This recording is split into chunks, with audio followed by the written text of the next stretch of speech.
கர்த்தருடைய பரிசுத்த நாமத்திற்கு மகிமை உண்டாவதாக. இன்றைய வசனம் யாக்கோபு 1:4, நீங்கள் ஒன்றிலும் குறையுள்ளவர்களாய் இராமல் பூரணராயும் நிறைவுள்ளவர்களாய் இருக்கும்படிக்கு பொறுமையானது பூரண கிரியை செய்ய கடவுது. நம்முடைய வாழ்க்கையில் கூட ஒன்றுமே குறைவில்லாமல் பூரணமாய் நம்ம இருக்கணும், நிறைவுள்ளவர்களாக நம்ம இருக்கணும்னா நம்முடைய வாழ்க்கையில் பொறுமையானது பூரணமாக இருக்கணுமா, நீடிய பொறுமை, பூரணமாக அந்த பொறுமை நம்முடைய வாழ்க்கையில் கிரியை செய்யணும். அப்படி பூரணமான ஒரு பொறுமை நம்முடைய வாழ்க்கையில் இருந்தால்தான் நம்முடைய வாழ்க்கையில் இருக்கிற குறைவுகள் நிறைவாகும். அப்போ இதனால் கூட நம்முடைய வாழ்க்கையில் அப்போது இந்த பொறுமை நம்முடைய வாழ்க்கையில் இருக்கான்னு சொல்லி நம்ம ஆராய்ந்து பார்க்கணும். ஆபிரகாம் கூட ஆண்டவர் குழந்தை கொடுக்குறேன்னு சொல்லிட்டாரு. ஆனால் 25 வருஷத்துக்கு அப்புறம் தான் குழந்தைய கொடுக்குறாரு ஆண்டவர். அது வரைக்கும் அவர் பொறுமையாய் காத்திருந்து வாக்குத்தத்தம் பண்ணப்பட்ட அந்த பிள்ளையை ஆண்டவர் பெற்றுக்கொள்கிறார்.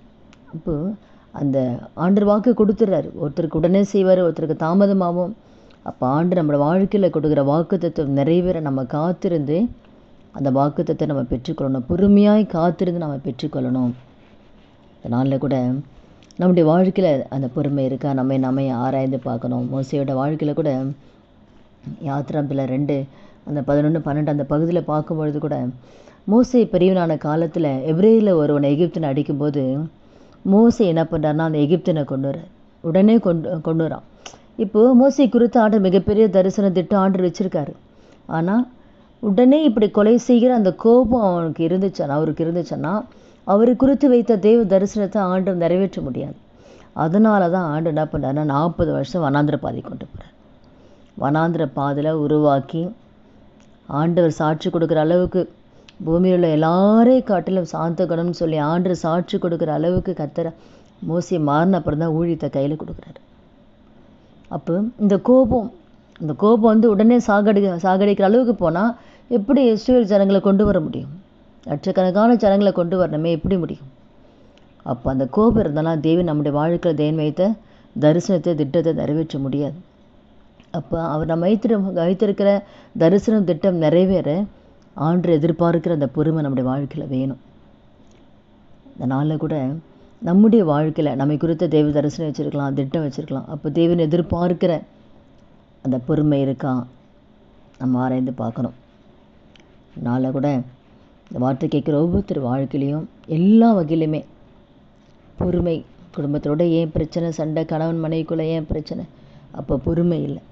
கணவன் பேசினா மனைவி அமைதியாக இருக்கிறதில்ல, மனைவி எதனா சொன்னால் கணவன் அமைதியாக இருக்கிறதில்ல. ஏதோ ஒருத்தருக்கு ஒரு விட்டு கொடுத்து அந்த பொறுமையாக விட்டு கொடுத்து போனால் அந்த குடும்பத்தில் பிரச்சனை, சண்டையே வராது. ஆனால் அந்த விட்டு கொடுக்குற தன்மை கிடையாது, பொறுமை கிடையாது. அதனால தான் நிறைய குடும்பங்களில் பிரச்சனை, போராட்டம், வேதனை, கண்ணீர் எல்லாம் குடும்பத்தில் பார்க்கும்போது அந்த பொறுமை இல்லாதனால தான்.